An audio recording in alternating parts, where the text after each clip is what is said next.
नमस्ते दोस्तों। महाभारत का युद्ध केवल सत्ता की लड़ाई नहीं, बल्कि धर्म और अधर्म के संघर्ष की अमर गाथा। वीडियो को अंत तक जरूर देखें, क्योंकि आगे हम आपको बताएंगे महाभारत का युद्ध भारतीय इतिहास और सनातन परंपरा का सबसे महत्वपूर्ण और प्रेरणादायक प्रसंग माना जाता है। ये युद्ध केवल हस्तिनापुर के सिंहासन के लिए कौरवों और पांडवों के बीच लड़ा गया संघर्ष नहीं था, बल्कि धर्म और अधर्म, सत्य और असत्य, न्याय और अन्याय के बीच हुआ एक ऐसा महासंग्राम था जिसने पूरी मानवता को जीवन जीने की अमूल्य सीख दी। इस युद्ध में अंततः धर्म की विजय हुई और अधर्म का विनाश हुआ।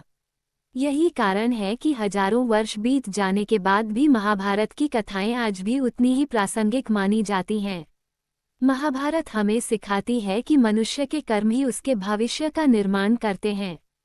व्यक्ति कितना भी शक्तिशाली, बुद्धिमान या प्रभावशाली क्यों न हो, यदि वह अधर्म और अन्याय का मार्ग अपनाता है तो अंततः उसे उसके कर्मों का फल अवश्य मिलता है। वहीं जो व्यक्ति कठिन परिस्थितियों में भी धर्म, सत्य और न्याय का साथ नहीं छोड़ता, अंत में उसी की विजय होती है।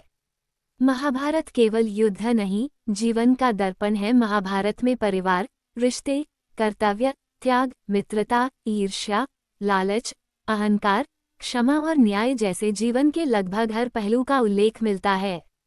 यही कारण है कि इसे केवल धार्मिक ग्रंथ नहीं, बल्कि जीवन का मार्गदर्शक भी कहा जाता है। इस महाकाव्य में भगवान श्री कृष्ण ने अर्जुन को जो उपदेश दिए, वे आगे चलकर श्रीमद् भगवद गीता के रूप में पूरी दुनिया के लिए प्रेरणा बने।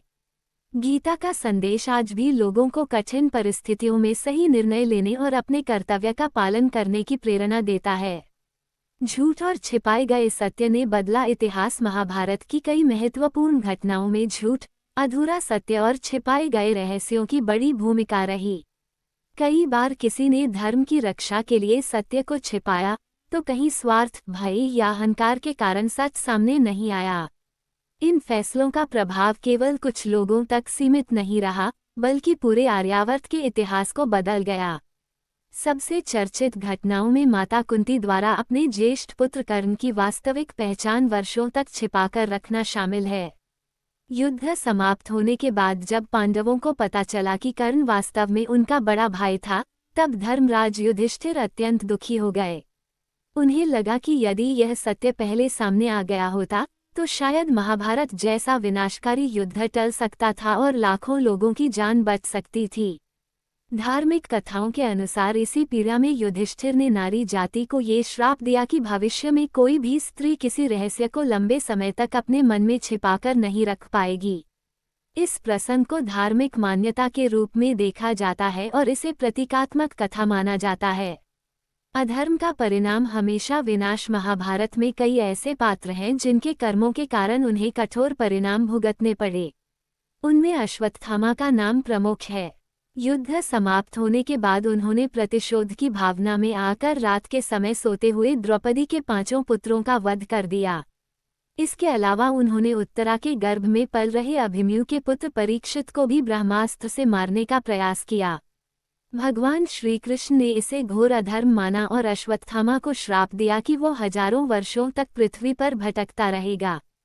उसके शरीर के घाव कभी नहीं भरेंगे और वह सम्मान, सुख तथा शांति से वंचित रहेगा। धार्मिक मान्यताओं में इस श्राप का उल्लेख आज भी किया जाता है और इसे कर्मफल का सबसे बड़ा उदाहरण माना जाता है। श्रापों के पीछे छिपा जीवन का संदेश। महाभारत में दिए गए श्राप केवल दंड देने के लिए नहीं थे, बल्कि वे समाज को नैतिक शिक्षा देने का माध्यम भी थे। इन कथाओं के माध्यम से यह बताया गया कि झूठ, छल, क्रोध, प्रतिशोध, अहंकार और अधर्म अंततः दुख और विनाश का कारण बनते हैं। इसी प्रकार सत्य, धैर्य, क्षमा, संयम और धर्म का पालन करने वाला व्यक्ति अंत में सम्मान और सफलता प्राप्त करता है। यही संदेश महाभारत को आज भी प्रासंगिक बनाता है। आज के समय में महाभारत की सीख कलयुग में भी महाभारत की शिक्षाएं पहले की तरह महत्वपूर्ण हैं।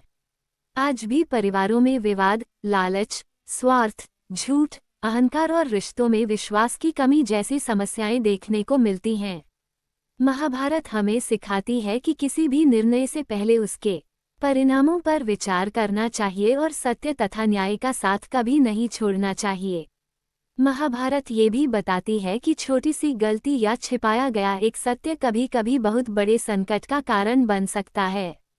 इसलिए जीवन में पारदर्शिता, ईमानदारी और धर्म का पालन करना ही सबसे श्रेष्ठ मार्ग माना गया है। महाभारत का युद्ध केवल सिंहासन प्राप्त करने का संघर्ष नहीं था, बल्कि यह धर्म और अधर्म के बीच हुई ऐसी ऐतिहासिक लड़ाई थी जिसने पूरी मानवता को जीवन जीने का मार्ग दिखाया।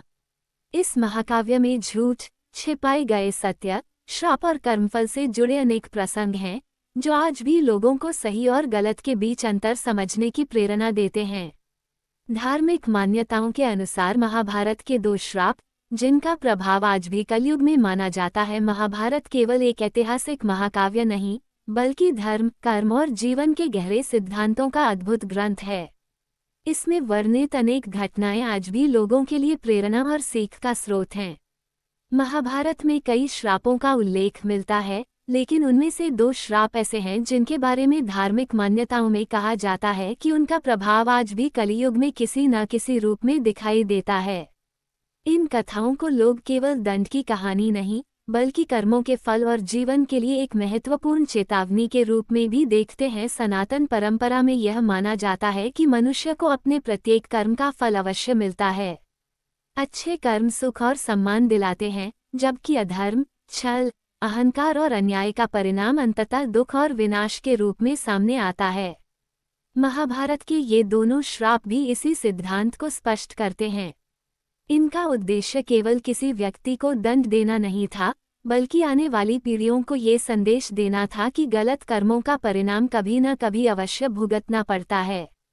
पहला श्राप धर्मराज युधिष्ठिर से जुड़ा माना जाता है।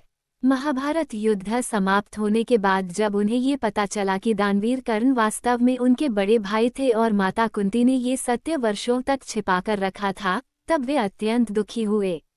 धार्मिक कथाओं के अनुसार इसी पीड़ा में उन्होंने नारी जाति को ऐसा श्राप दिया कि भविष्य में कोई भी स्त्री लंबे समय तक कोई रहस्य छिपाकर नहीं रख सकेगी।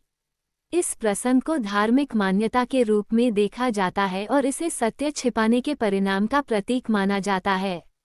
दूसरा श्राप भगवान श्री कृष्ण द्वारा अश्वत्थामा को दिया गया था। युद्ध समाप्त होने के बाद अश्वत्थामा ने प्रतिशोध की भावना में आकर सोते हुए द्रौपदी के 5 पुत्रों का वध कर दिया और उत्तरा के गर्भ में पल रहे परीक्षित को भी ब्रह्मास्त्र से मारने का प्रयास किया। इसे घोर अधर्म मानते हुए श्री कृष्ण ने उन्हें श्राप दिया कि वे हजारों वर्षों तक पृथ्वी पर भटकेंगे, उनके घाव कभी नहीं भरेंगे और उन्हें शांति तथा सम्मान प्राप्त नहीं होगा। धार्मिक मान्यताओं में ये श्राप आज भी कर्मफल का सबसे बड़ा उदाहरण माना जाता है। हालांकि इन दोनों श्रापों का उल्लेख धार्मिक ग्रंथों और परंपराओं में मिलता है, लेकिन इनके प्रभाव के संबंध में कोई ऐतिहासिक या वैज्ञानिक प्रमाण उपलब्ध नहीं है। इसलिए इन्हें आस्था और धार्मिक विश्वास के संदर्भ में ही समझा जाता है। महाभारत के ये प्रसंग आज भी यह संदेश देते हैं कि सत्य, धर्म, करुणा और न्याय का मार्ग ही मनुष्य के लिए श्रेष्ठ है। वहीं झूठ, छल, क्रोध, प्रतिशोध और अहंकार अंततः दुख और पतन का कारण बनते हैं। यही कारण है कि हजारों वर्ष बीत जाने के बाद भी महाभारत की ये कथाएं लोगों के बीच प्रासंगिक बनी हुई हैं और जीवन को सही दिशा में ले जाने की प्रेरणा देती हैं। बहुत है, पूरी कहानी सुनाओगे, लेकिन सबसे पहले आपसे निवेदन है कि हमारे चैनल को सब्सक्राइब जरूर करें, क्योंकि घंटे लग जाते हैं वीडियो को बनाने के लिए। आप प्यारे दोस्तों के लिए ही तो प्लीज